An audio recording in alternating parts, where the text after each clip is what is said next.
Good afternoon. Welcome back to our Beit HaBechira or Beit HaMikdash studies. This is episode 89, and today's Torah teaching is called Bakery Meeting, which sounds like a funny name for a class about God's holy home, doesn't it? Let's briefly recap as we conclude this 11th halacha, or paragraph of the 8th chapter. In the previous two episodes, we covered the opening part of halacha 11, in which we heard about how this night comes to an end. A singularly responsible individual has to make his way to the Beit HaMoked, knock at the door, and gain entrance. He then proceeds subsequently to muster the Kohanim, and he enters into the Azara. We learned that the Kohanim were led by flaming torches, who divided into two groups, and they made their way around the perimeter of the Azara. I refer you to both of these episodes for a better understanding of that. And I just want to open by emphasizing something which I didn't really clarify previously, and the reason that I didn't clarify this is because, truth be told, the Rambam doesn't mention it at all. The Rambam simply says they entered the Azara and nichnasu acharav hakohanim, the Kohanim entered afterwards, but he doesn't speak about the particular path that they took. We kind of understood that they were hugging the wall and making what you would call a full sweep. However, it has to be noted that in the Mishnah we do hear about an achsadra, and in the words of the Rambam in his commentary, the Rambam in Mishnah, his Pirush HaMishnayos says that there was a guf bolet miguf koslei ha'azara. There was kind of almost like a stone ledge that protruded from the wall of the Azara, of the courtyard of the Beit HaMikdash itself. That is to say, we're not talking about something that was added, like a wood structure, which is actually not permitted in the Beit HaMikdash, but to begin with, when they built the walls of the Azara, there were larger stones placed at a certain point, which made for maybe almost a portico, or a little roof of sorts. And that's the area, that's the pathway they took. It's Saviv al-Kula. It surrounded the Azara on three sides entirely. And it seems there might even have been some stone support, creating a portico of sort that ringed the outside of the north, south, and west sides of the Azara. This is more clearly perhaps delineated in the Tiferes Yisrael's comment, where he says that we had the Kohanim led by these flaming torches, and he says, because there was a porch. Now, it sounded from the Mefarish that you're walking on a porch, but it's pretty clear from the Rambam that it's ke'ein tikra boletet. There seems to be some kind of roof that was sticking out. So they went under like almost an enclosure that ringed the Azara on three sides, and it was, in the Tiferes Yisrael's opinion, very clearly tikra nismechet al amudim shel even. It was a portico supported by stone pillars. So you have to kind of think of the pictures of the model of the Beit HaMikdash you may have seen, and one of the features in the Beit HaMikdash is these porticos, like pillars, and there's covered area. According to the Hilchot HaGiborim, most of the Har HaBayit was covered with these porticos. So, and this was very popular, incidentally, during Roman architecture, Roman times. I don't know if the previous iterations of the Beit HaMikdash had this. But we're talking here about the second Beit HaMikdash, and there was a portico that ringed, so it seems like that's where the Kohanim made their way around. Okay, very nice. So the Kohanim are going under this little roof, and I suppose even if it's raining, your torch is not burning out, doesn't make a difference. And they're looking, they're checking things out. And as we talked about yesterday, this sweep of sorts isn't really looking for that very much, because if you have one torch and a whole group of people, how well could they have seen anyway? The Tiferes Yisrael speaks about other sconces or lanterns that were lit. From the next halacha in Rambam, it doesn't seem that way, because that was a unique feature that was used on Friday nights, when you're actually not supposed to carry a torch, and there's much to be said about that. At any rate, so now as we continue the third and final part of this 11th halacha, Hayobodkin v'holchin et kol ha'azara. We have the Kohanim who are making the sweep around the Azara. So they're working all the way around.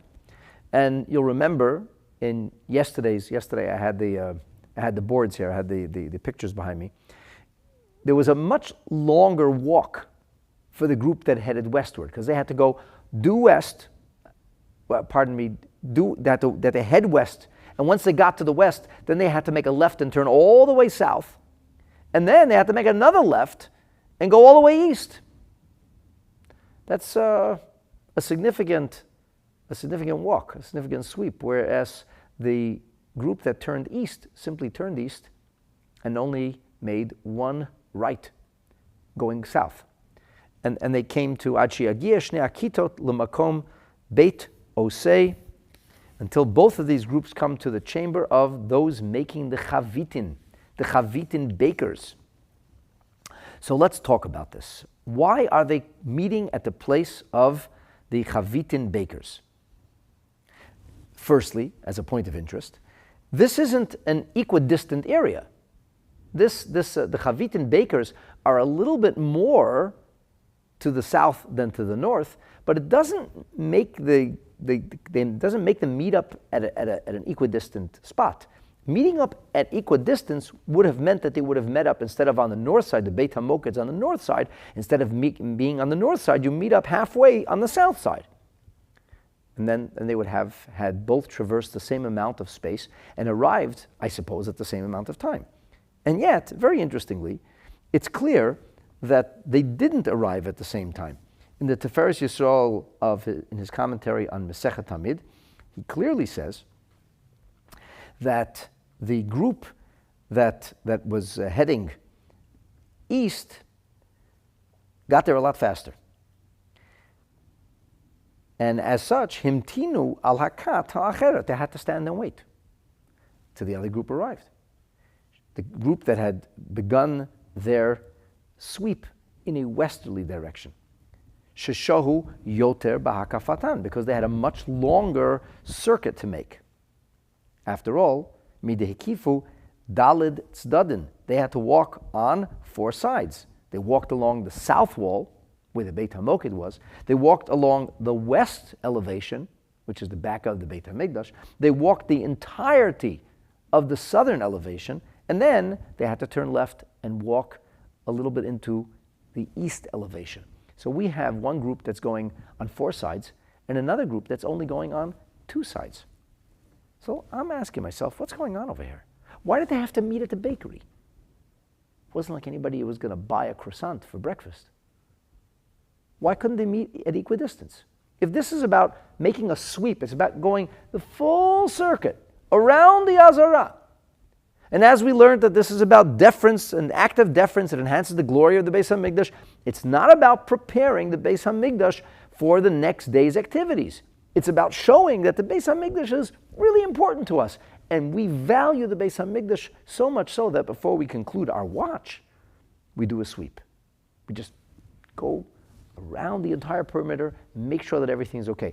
Not that we expected anything not to be okay, but it wasn't something that was necessary in a practical level. It was something that was done to show respect. If you're showing respect, why would one group have to wait until the other group comes? That's what the first question that jumps out at me, and I don't understand this. Well, let's take a look in the other commentaries. The Tiferes Yisrael is not the only one who says this. In fact, if we look at the commentary of the Rosh, we see something very similar. And here's the bottom line. Once they reach this bakery area, there began a system of greetings. So the Rambam tells us they reach this area, and Higiu, they arrive. Now, one group arrived a lot earlier and waited. Now Higiu, both groups have arrived. The second group has arrived as well. And so the Rambam tells us, Eilu v'eilu omrim shalom. Everything at peace. And the other group would respond, Hakol shalom. Shalom, hakol shalom. Are we at peace? All good. A-okay. Everything's fantastic. So what kind of funny greeting is this? Shalom, hakol shalom. everything at peace. Not shalom aleichem, not shalom, shalom. Hashalom, hakol shalom. And actually it seems that this wasn't that one group said shalom, everything at peace, and the other group responded, yeah, hakol shalom. Shalom? Was it everything at peace in your end of the perimeter? Oh yeah, hakol shalom. Because the Rambam says, elu ve'elu omrim. Both groups said, shalom, hakol shalom. And this is an unusual kind of greeting. When we look at the Rosh, the commentary of the Rosh says in the Gemara, this is in Masechet Tamid on Daf Chav Ches, the Rosh says, what is this business of hakol shalom? So as we learned yesterday, what were they checking for? The Rosh says we're checking to make sure that the Klei HaMikdash are b'mekomam, that the vessel artifacts, which are the provisional things used in the Beit HaMikdash, these things could change, of course. They weren't rooted to the ground or permanent. We'll make sure everything's in place. And so, hakol shalom meant lo nifkad mimenu klum. Nothing is missing. Shalom here should not be understood as peace, but rather intact, complete. Hakol shalom, everything is complete. Yes, hakol shalom, everything is complete. The Mefarish, the anonymous commentary, which is found on Masechet Tamid, tells us hakol shalom. In his own words, he says lo chasarnu davar. We're not missing anything. Not missing anything. Yeah, we checked. Nothing's missing. And then he says, shalom kefel lashon. We have a redundancy here. We say shalom again. Yes, there is a redundancy. We definitely see that we're repeating something twice. The Bartanura, in his commentary, says, what was this business of hayu omrim zeh lo zeh, which is not the words that the Rambam uses. The Rambam just says, Higiu elu ve'elu omrim. They both made this statement. It wasn't something one said and the other responded. Each one made the statement. In the Mishnah, it's more explicit. It says, Hayu omrim, sham omrim zeh lo zeh. Each one would say to the other. That's how the Bartanura explains it. Hakol shalom, kilomer, in other words, matzanu kol hakelim b'shalom. We found all the vessels intact. Everything is there. Lo nifkad mimenu keli, there isn't a single vessel missing, and we know that the word nifkad could mean counted, sometimes in Torah Hebrew, and sometimes nifkad could mean missing. Like to remember something or to notice that something is missing is also called the idea of nifkadata or nifkad. We have a similar expression in Parshat Matot when we hear about none of soldiers missing from the battle, not a single loss or casualty, we use this term lo nifkad. All right, so I'm learning this. I'm like, I don't really understand this because, to begin with, there wasn't much of a concern. And what do we need this flowery language for? Shalom, hakol shalom. In fact, the Rebbe asks in Hilchot Sichos, and this is found in Chelek Yud Gimel.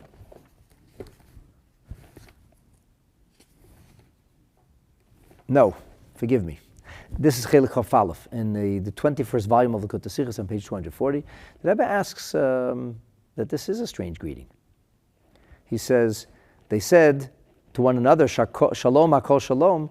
Why didn't they say something like, this is l'chayre, is mer masim zu sagen, beseder? Is everything in order? Or muchan la'avodat HaMikdash?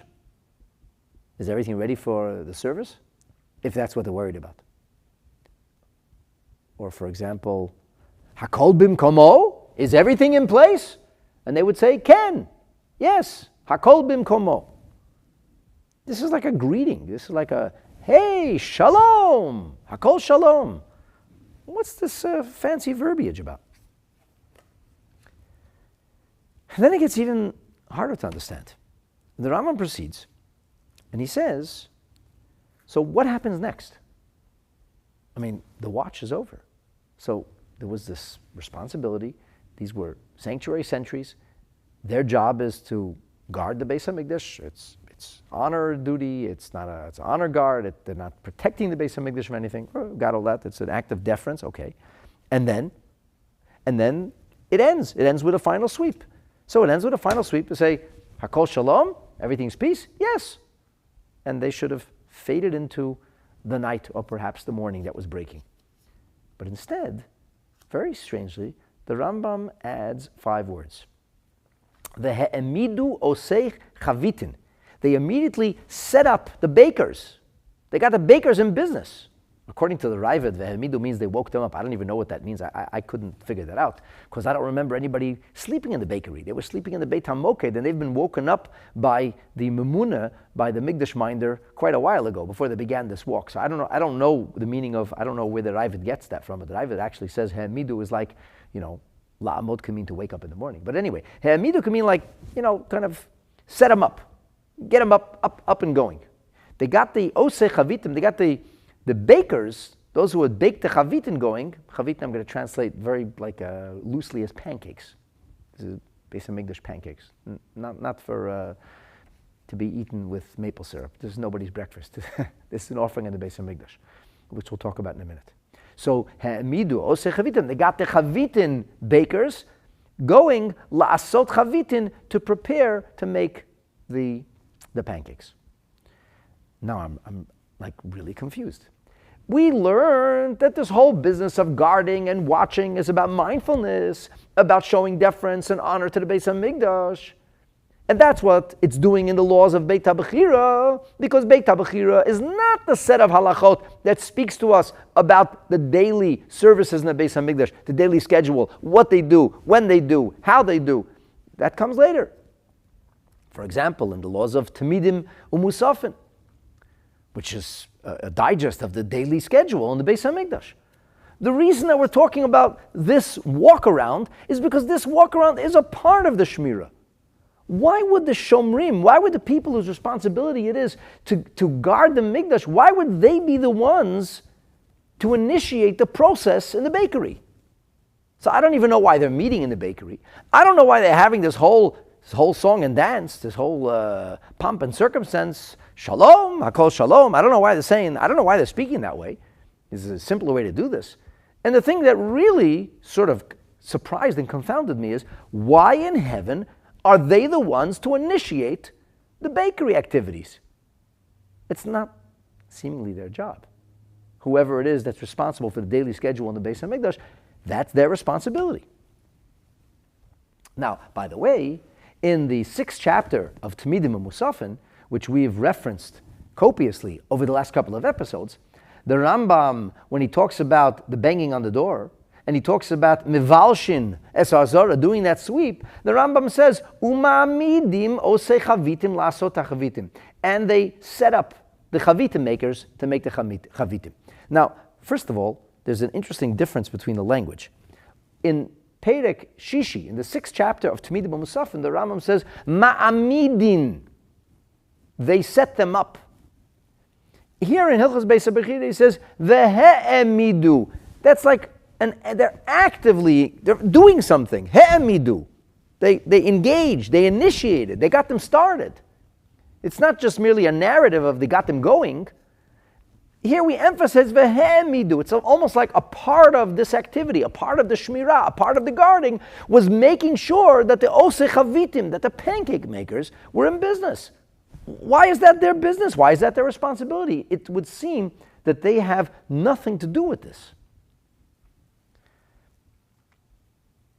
This is all like just very surprising to me. It's not making any sense. Now, by the way, what are these chavitin? By now, you must be getting hungry and wondering what's up with the pancakes. So, just to make it simple, the Rambam actually talks about these pancakes, or what their avoda is, and it's found in the laws of Tamidim Umusafim, the daily schedule in the Beit HaMikdash, the regular korbanot and the special korbanot. And over there, in the 3rd chapter, in the 18th halacha, 18th paragraph, the Rambam says, Chavite Kohen Gadol pancakes. That's like, imagine that brand. Forget Aunt Jemima. Kohen Gadol pancakes. Wow, everybody's going to love that. But no, that should not be used. Chas v'shalom, this is sacred. That would be sacrilege. All right, so Kohen Gadol, what is that? He had a mitzvah to bring these meal offerings on a daily basis. Half of these meal offerings were brought in the morning, at the time of the morning offering, im tamid shel shachar, with the morning offering. And mechza, half were brought bein harbayim, in the afternoon, with the final offering, with the tamid, with the daily offering that ended the daily activities in the Beit HaMikdash, with the exception of Erev Pesach. Now, the Rambam tells us something quite interesting, and I want to share it because that's kind of what's going on here. Lishatan the kneading, which one is not permitted to do on Shabbat. Afiyatan, they're baking. You're not allowed to knead or bake on Shabbat. And yet, in the Beit HaMikdash, they would knead and bake this on Shabbat, dochenet Shabbat. Why? Because in Leviticus 6, verse 14, it's called tufine. And tufine is expounded by our sages, sheyehei no'eh. It's the Gemara in Menachos, and the Gemara in Menachos tells us on Daf Nun that tufine is a notrican. It's a conjunction for the word tifiena no'eh. Make him beautifully baked. In other words, don't bring me yesterday's pancakes. Fresh. Gotta be beautiful. Nice stuff. So this was something that was brought after the first animal offering, which was considered to be the Tamid Shel Shachar, was brought. The Kohen Gadol himself, every day, had to offer half of these meal-like offerings, pancake-like offerings, on the Mizbeach. And they were fried in a frying pan. By the way, in modern Hebrew, scrambled egg is called a chavit, probably taken from this. The Tiferes Yisrael, in the Yochen, he says that the business of these offerings, he says, what were these offerings about? And he says that there were 12 Yud Bet Chalot, there were 12 special, I'm going to use the word loaves, but loaves to us indicates a certain shape or density, and really it means pieces. 12 pieces that were made, and they had to be brought from the Kohen Gadol's own personal residuals, and they were brought every single day, and they were made in the Beit HaMikdash in that little chamber, which was slightly to the left of the Great Golden Gate, the way into the Shar Nikanor, into the Azara, and you had to bring it on the Mizbeach, machatziton baboker, machatziton be'erev, half in the morning, half in the evening. So this is something that the Kohen Gadol had to be done on behalf of and for the Kohen Gadol. What were they doing then? When they started these chavitim, what were they doing? So the Mefarshim say they were heating up the water, getting the flour ready. I mean, this took time to prepare. And although it's not actually an avodah per se, which means it's not an offering in the Beit HaMikdash, and it doesn't have to be done by the Kohen Gadol, it has to be made on the Kohen Gadol's behalf.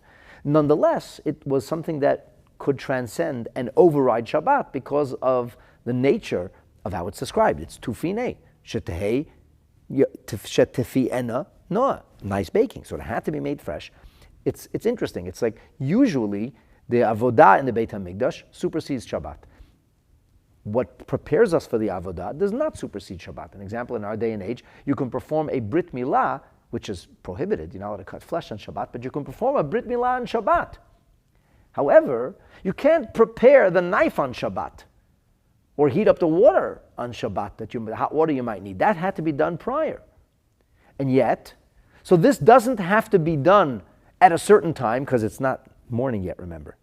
The day is just breaking. Dawn is just breaking now.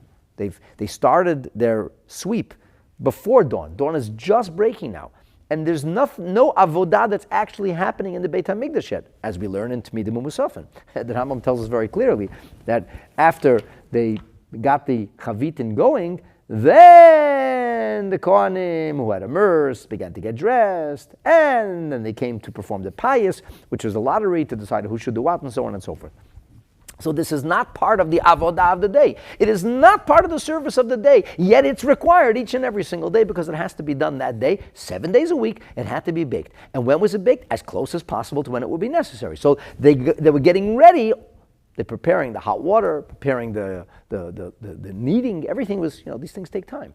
Everything was being prepared just before daybreak. Already they're preparing it. So you could argue this is the very first thing that's happening in the Beit HaMikdash on a daily basis. The first activity, the earliest glimmer of activity was in the Chavitan baking chamber, in the bakery, Beit HaMikdash bakery. And I'm like, I don't get this. I don't understand what's going on over here. This has nothing to do with Beit HaBechira, it seems, and everything to do with the Tmidim U'Musafim, with the daily offerings. So, my dear friends, let me give you some phenomenal, this is fantastic stuff. This is the Rebbe's insight and jurisprudence, the Rebbe's thesis really, about Beit HaBechira. There's no less than 3 edited talks where the Rebbe develops and modifies and perfects this amazing thesis, this amazing theory of what that watch or guard service was all about. So I'm going to share with you a few snippets from volume 13 of Hilchot Sichos, which is in Parshas Korach, the second Sicha, and then volume 21 of Hilchot Sichos, which is in the first talk, edited talk, a rumination on Parshas Vayakel. And there is another talk from the Rebbe, which is found in Hilchot Sichos, Chelik Yud Ches. So the Rebbe says like this. If you want to follow along, or if you want to look it up after, it's on page 57. This Sikh is in Hebrew. The Rebbe says, Mitzvat Shmiras HaMikdash Yesh L'cha'ira Bebeis Efanim. When we talk about guarding the Beit HaMikdash, there are two distinctly different things happening. We're talking about now on a level of jurisprudence, like understanding what is this about? What were we guarding? What were the people doing? What is the job of the Kohen and the Levim? What is this? What kind of mitzvah is this? Number one is, the Rebbe said, it's a prat be'inyonei Beit HaMikdash. This is a detail in the Beit HaMikdash. The Beit HaMikdash has to be the kind of place that is always being minded. Number two, it's a prat, it's a detail in the avodah. It's something that Kohanim and Leviim must do. They must mind the Beit HaMikdash. So these are two very different ways to look at it. Either the Beit HaMikdash has to be guarded, and the Beit HaMikdash has to be guarded. Who's going to guard it? Obviously, Kohanim and Leviim. But it's a Beit HaMikdash that has to be guarded, or Kohanim and Leviim have a job to guard the Beit HaMikdash. That's their job. That's their mandate. The Rebbe says, perhaps in a reformation, in different words, he says, is the mitzvah of Shmirat HaMikdash, is it something that is important to the Beit HaMikdash itself? To use the language of more modern Jewish Torah jurisprudence, is it about the chefza? Is it about the object of the Beit HaMikdash? The Beit HaMikdash tzarich liyas nishmar? It's just that shmirah is performed by Kohanim and Leviim, or milechatchila hu chayvas gavra. It's not the object, the Beit HaMikdash, the building, the structure, the location, the geography that needs to be guarded or watched. It's an obligation on the people. The subjects, the people. You are Kohanim, you are Leviim, you have a responsibility on behalf of the nation of Israel. Guard my house. It's a mitzvah for you and for me. For all of us, it's a mitzvah. Who represents us? Who carries out the mitzvah? The Gavra, the Kohanim and Leviim. It's their personal mitzvah. Or our mitzvah that they perform on our behalf. And the Rebbe goes on to say that if the mitzvah of Shemira is about the place, then it's about kavod. It's about honor, it's about dignity. This is a place that's always minded. It's a place that we never forget about. We never abandon. It's never desolate. It's never empty. There's always somebody looking after it. Like the metaphor I gave a couple of days ago. A bride and groom walk in. You don't let a bride and groom come themselves. They always have an accompaniment. A president, a prime minister, a person of great prominence. They always have a group of people around them. They aren't allowed to be alone. An open Aron Kodesh, somebody standing at the Aron Kodesh, if it's open.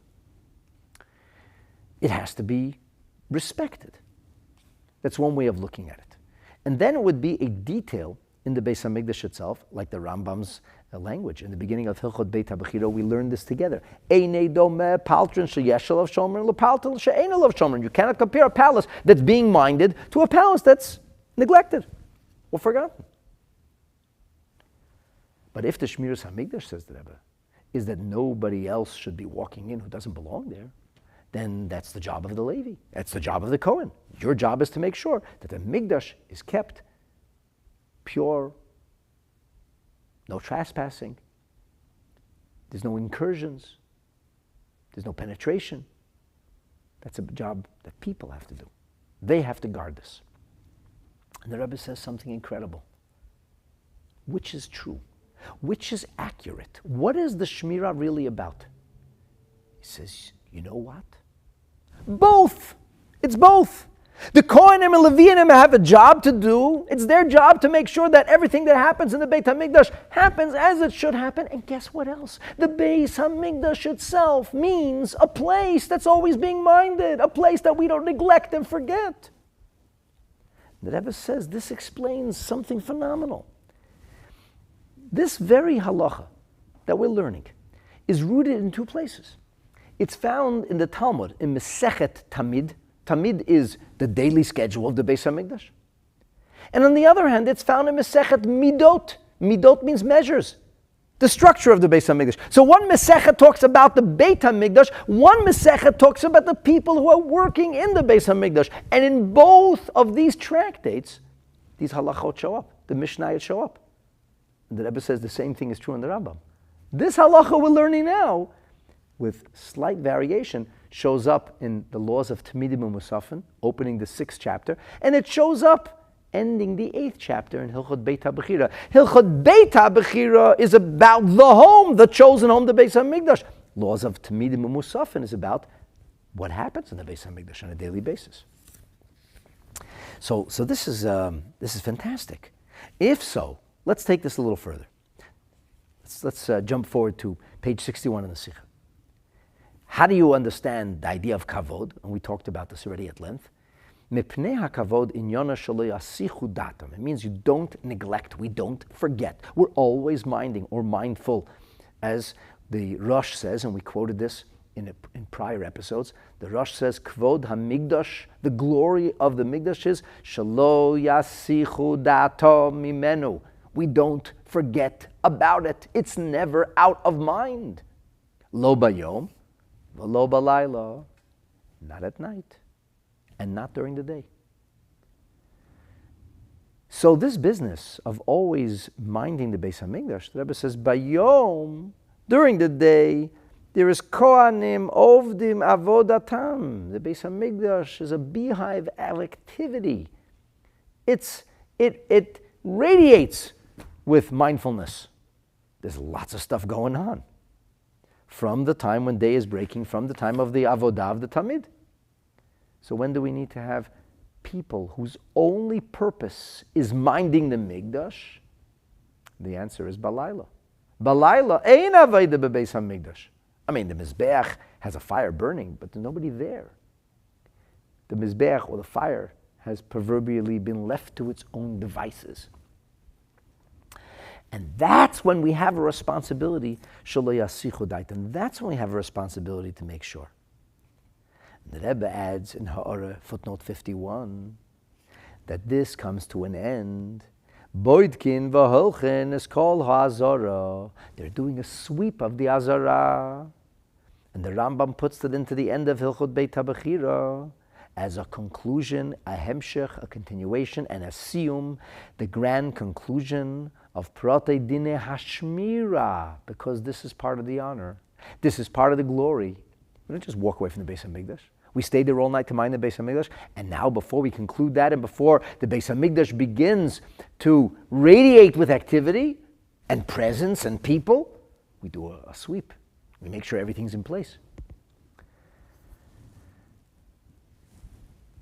So if this is about honor, the Rebbe, going back to Kutei Sichos, Chelek Chaf Aleph, he says, you know why they use that terminology? It's not just about is everything in place. Is everything in place is about their responsibility. But there's another element here. It's not only about their responsibility to make sure everything's in place, it's also about honor, glory, dignity, deference. So they say, using flowery language, what the Rebbe calls, Valdos is aloshen shel kavod. It's not a functional or technical term. It's a glorious term.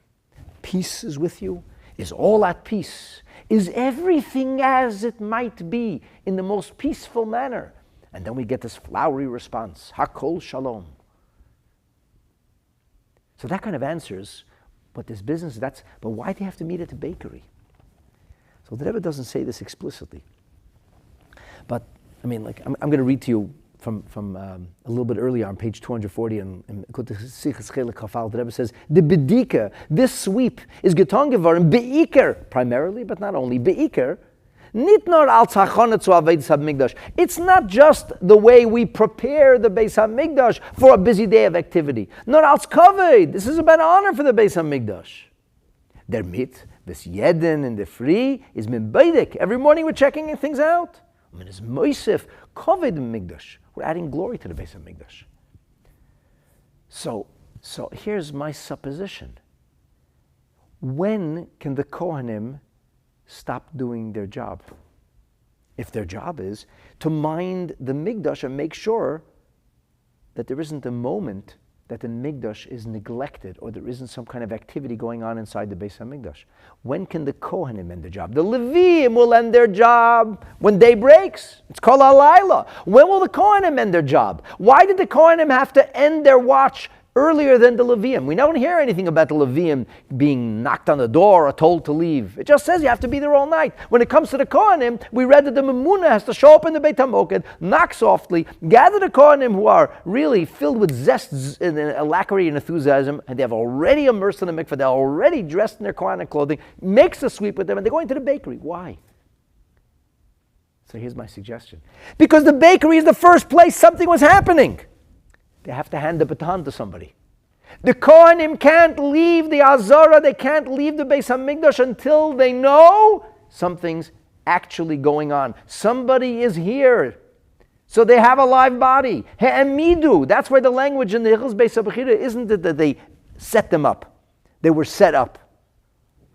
He'emidu. They set them up. Because when they would come along and say, come on, it's time to fire up the ovens. It's time to heat up the water. Now you got to get this tufine. You got to get this chavitim in place. And that took time. They had to start preparing the bakery earlier. Everybody knows that bakeries are amongst the first establishments in every city where to come to life in the morning. Bakers are at their posts at like 4 o'clock in the morning. So when people wake up at dawn and want fresh bread, the fresh bread is already in place. You can't bake it the night before. Nobody wants that. And it takes time to get a bakery going.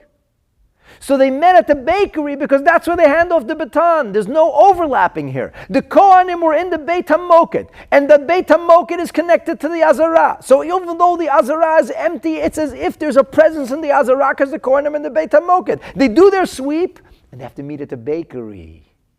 They're coming in 2 different directions, but they have to meet there. So one group has a longer walk.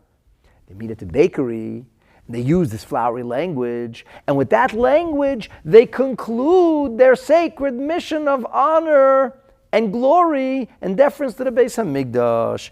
Aha! And then when that happens, the last very important point is, once the Kohanim get that going, he'emidu, then they actively engage the next level, the next, so to speak, group. The first group of people who is working. Working represents minding, engaged, involved. The Beit HaMikdash is no longer empty. At this point, those Kohanim can go, they can be part of the lottery, deciding who will do what, because avoda is happening and the Beit HaMikdash is not empty. As the Rebbe says in Hilchot Sichos in Chelik Yud Ches, that this whole watch of the Beit HaMikdash is primarily an act of deference in enhancing the glory of the Beit HaMikdash. And therefore, this is the responsibility of the entire nation of Israel, being carried out by the Kohanim. And the Jewish people have to know that the Beit HaMikdash is being minded in the most befitting and honorable fashion. And tell me, these bakers who are making the pancake offering for the Kohen Gadol, they're making it for the Kohen Gadol? Who does the Kohen Gadol bring a korban for? Who does the Kohen Gadol represent? Himself? His own family? Klal Yisrael. The Kohen Gadol is an agent, a shliach for Klal Yisrael. So those who are helping the Kohen Gadol ultimately are doing this on behalf of Klal Yisrael. And as such, we can of course argue that that entire sweep and inspection is all to make sure that the sacred utensils are in their appropriate positions. All of that's an act of deference. All of that's an act of honor. All of that enhances the importance of the Beit HaMikdash. I think this is the pshat. I don't know for sure, but I think, and it sings off the page. We know why they're speaking this way. The Rebbe answers that. But this explains to us why it's so important for them to engage and initiate.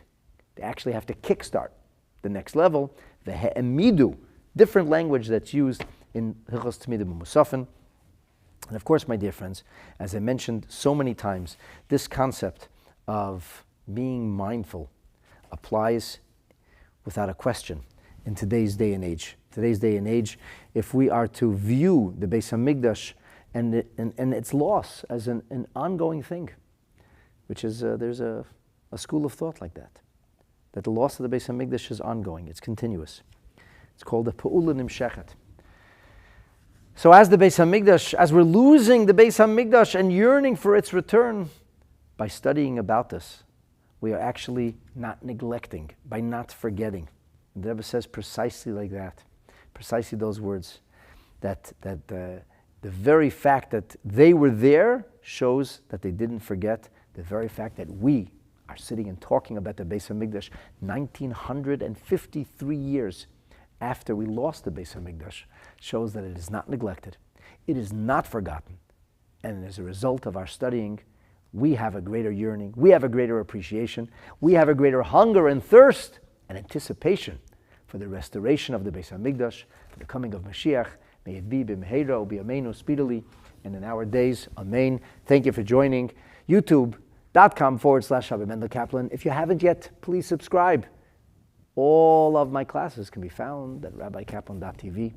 And I appreciate your liking and sharing and increasing the scope of the Torah taught and the mindfulness being created. May we merit to hear and share good news and meet in the Beit HaMikdash HaShlishi b'mehera u'bi'ameinu. Amen.